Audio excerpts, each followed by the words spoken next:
Amelia was a 31-year-old single mother living in Miami. She was breathtakingly beautiful, poised, and always impeccably dressed. But life hadn't been kind to her.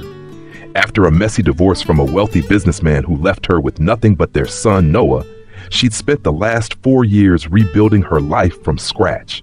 She worked as a private chauffeur, driving high-end clients in a sleek black Mercedes S-Class that wasn't hers, but she treated it like gold. Her real car, a rusted old Honda Civic, sat quietly behind her apartment, a reminder of her past life.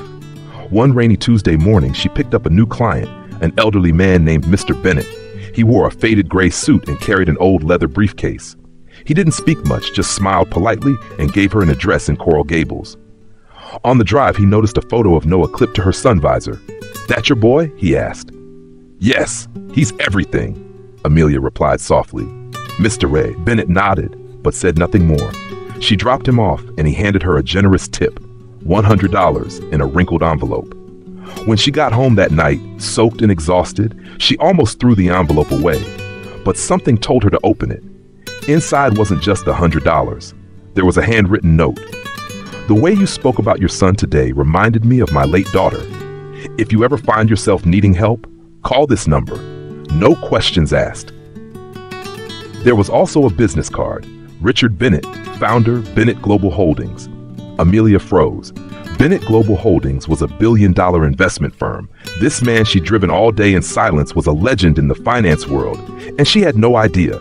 She thought long and hard before calling. 3 days later, she finally dialed. "Miss Amelia," Mr. Bennett said kindly, "I was hoping you would." He offered her a position, not as a chauffeur, but as a personal assistant, with one condition. She had to study, train, and prove she was serious. He saw something in her, grit, grace, and potential. Over the next 2 years, Amelia rose quickly, from assistant to coordinator, from coordinator to junior executive. Her son was now in a top school, and for the first time they moved into a real home, with sunlight in every window and no peeling paint.